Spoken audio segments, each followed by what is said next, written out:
Hello students, good morning. Today we are going to continue the lesson Socialism and Russian Revolution. So here, by 19th century, socialism, an idea which spread over in Europe. What do you mean by socialism? That we are going to study in this lecture. For your understanding, I will explain you.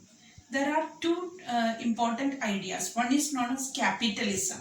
Capitalism means, as you know, that industries are owned by a single individual or two or three individuals. Many industries we could see around us. So these industries are owned, or the institutions. Many institutions are there. These are owned by or invested by one individual or two or more individuals. So definitely when they invest money, when they get profit, when that institution or that industry gets profit, that will be owned by whom? The investors. Investors can be single individual or a group, two or three individuals together. So this idea, that means those who invest, they own the property, they own the profit. It is known as capitalism. In this capitalism, we can see the owners or the investors earn lot of money, and even if they invest, they get the share of profit will be enjoyed by the investors, not by the working class. But we can see who actually works in industry. Definitely the working class, or those who are the laborers, those who are the working people, they work over there. The owners, they don't work, they just invest. So if it is the case, if the profit is the final product of the sweat of the workers or laborers, the money or that profit should be gone to whom? A share. I am not saying 100% profit should be given to the workers. A share of profit should be given to whom actually? To the laborers and workers. It should not be only enjoyed by the investors. When the investors enjoy that profit, major share of profit is taken by the investors. This idea is known as capitalism.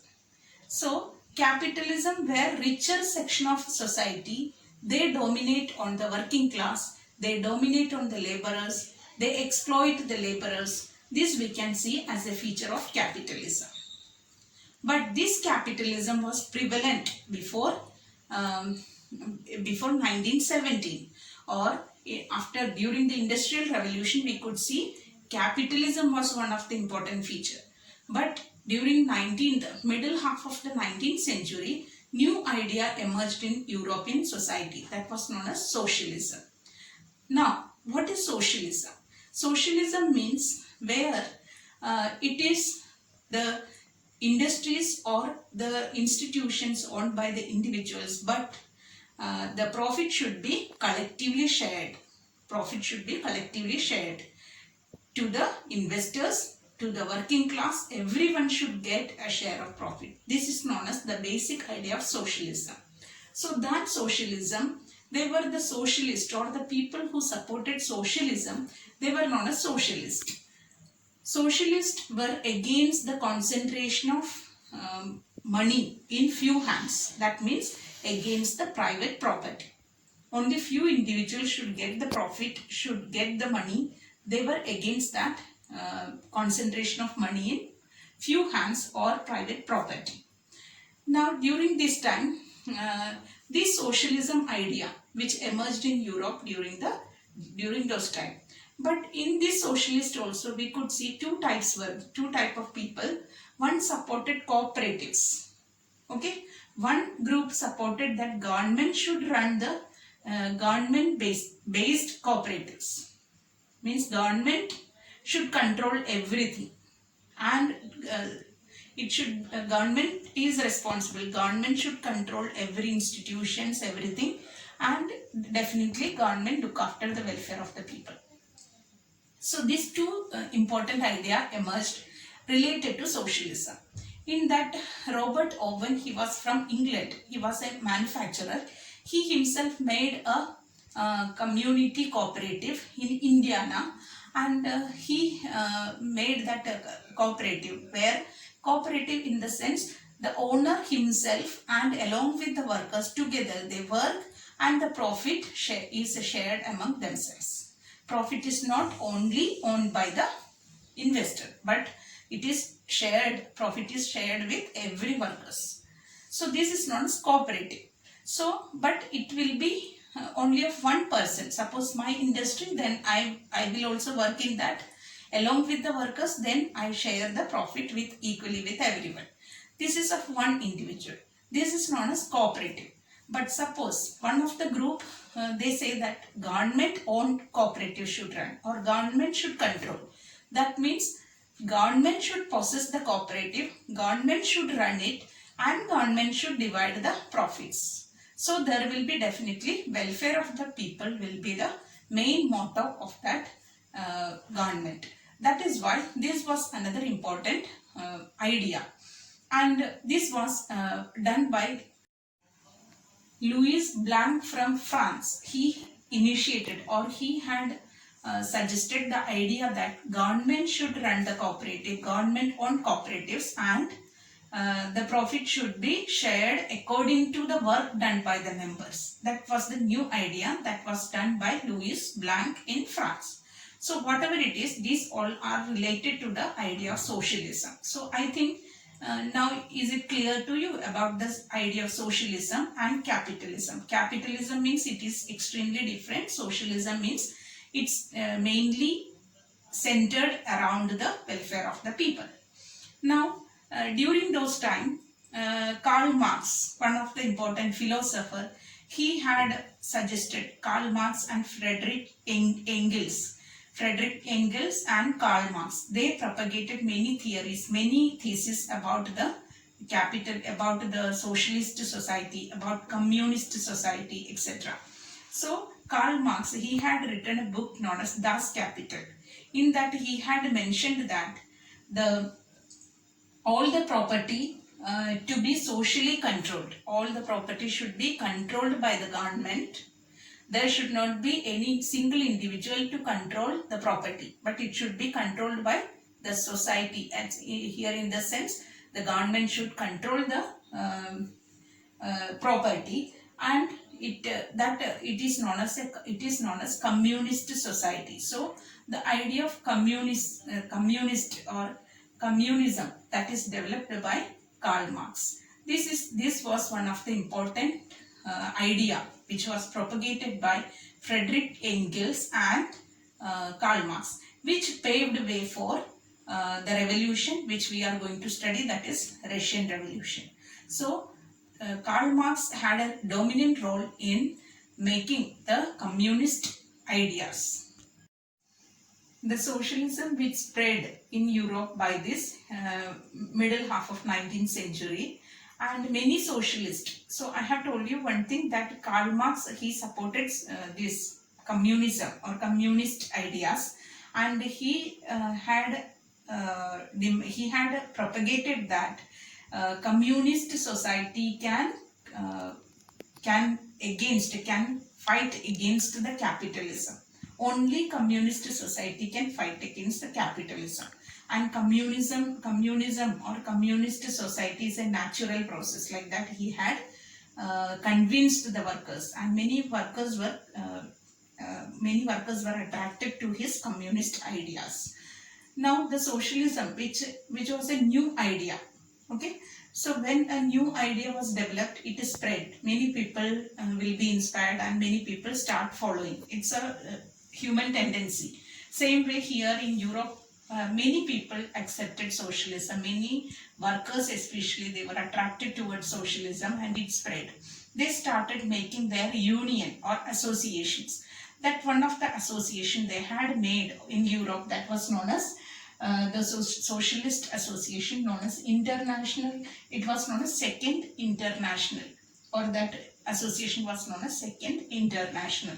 And the same way in Britain or in England, that type of England and Germany also same type of socialist associations were formed, and in that you can see in Britain it was known as Labour Party, and France Socialist Party. Such associations were made, and in England and Germany they supported these socialist group or associations. They supported the what we say social democratic party, but social democratic party, and but we can see it was made as association, but never that association or that particular group they win the vote or form the government. That never happened at that time, but they had made a association or a trade union. Trade union means the workers, the people who are working, who are following same occupation, they form the association. It is known as trade union. Such type of trade unions which propagate or which believed in socialist ideas, that formed in and around the European society. As I have told you that never the socialist associations or socialist groups, they cannot make any government in any places in Europe, but in Russia the situation was different. In Russia, by 1917, when the monarchy collapsed, socialists made a new form of government in Russia. It was a culmination or a sum total of two important revolutions by the socialists. One was October Revolution, another one was known as February Revolution. Now, the Russia as a country during 1914, we could see it was a vast territory from North Pacific. It extended to North Pacific, and some Asian countries. It extended to the Asian countries. Ukraine, Georgia, Azerbaijan, etc. Many Lithuania. These all places were included in Russian Empire at that time. And Tsar Nicholas II was ruling at that time in 1940. When during this time, we can see that the religion of these Russian people at that time, 1914, was mainly Russian Orthodox Christianity was there. Majority of the people, Russian Orthodox Christianity. Remaining population, Muslims were there, Buddhists were there, Protestants were there. Like that, many other religious groups were also present. And about economy and society, we can see 85% of the people in Russia at that time were agriculturalists. They were peasants, and mainly they cultivated the grains, and the grain was exported to many other countries. So this was the main occupation, agriculture. Other than that, industries were also present in Russia, mainly St. Petersburg and Moscow. Many industries were there, along the craft workshops. Along that, many industries sprang up in St. Petersburg and Moscow, where we can see the industries were mainly owned by the individuals, capitalists. So individually owned industries, it is a system known as capitalism. So many were capitalist, means industries were owned by the individuals. Long working hours, we can see 13 or 14 or 15 hours working time. Wages were less. That was the situation there. Wages were less. Even the living condition, they were from rural areas. Many people were coming from the villages. Many were in cities. Their housing system, that was mainly, most of the workers were living in dormitories that was provided. So such a condition was existing in St. Petersburg and Moscow. And we could see in these industries, some of the people, they were the metal workers. They were just seeming that they were considering themselves as the rich people, aristocrats. So metal workers were considering themselves as the rich people along in these industries. And next thing, that the workers in these industries were divided. Workers were divided according to the skill. So metal workers were comparatively, they were very divided, and they had a special status because their more skill was needed in the metal work.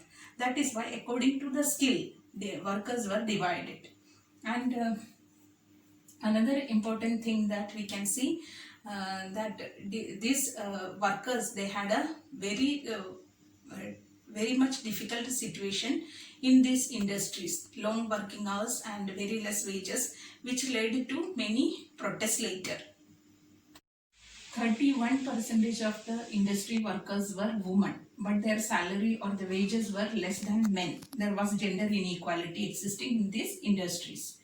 The people or the workers were divided. I have told you that according to the work they were divided, means according to the skill they were divided. So workers were divided, and their dress and manners were also different. So it was divided, and even their dress code and mannerism were also different, to identify from which category they belong to. For that purpose they were made like that. And when these working class people, they made their own association to protest against, whenever there is unemployment, whenever there is any financial problem, they helped each other.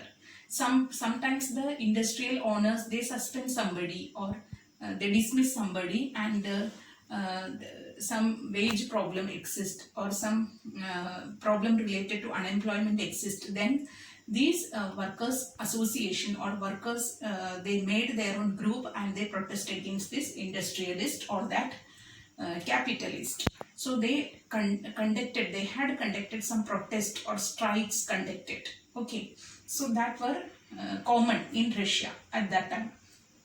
Same way as we have discussed about the industry, same way peasants were also made in the village side. Peasants were also divided. Some of the peasants, they cultivated only for the nobles, church, king, etc., monarch, etc. That group of peasants were there, and the peasants were asked to pay the rent to the nobles. They were asked to pay the rent, but the nobles, they were serving the monarch. Nobles were the people, they were serving the monarch. So they were the nobles had to collect the rent from the peasants and give to the monarch. That was the duty.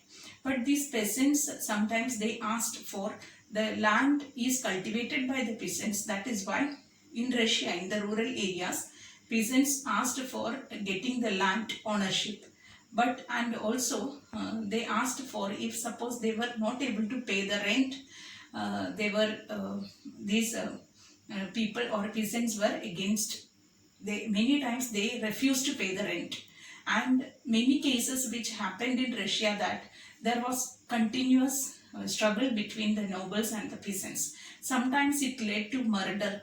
Okay, peasants murdered the nobles. That was one of the important feature in Russian Revolution or Russian society. It was not existed in France, but it existed.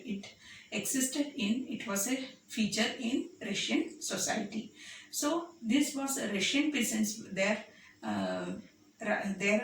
opposition towards the nobles, which led to murder at sometimes. That we could not see in the France. In France, when we learned about the French Revolution.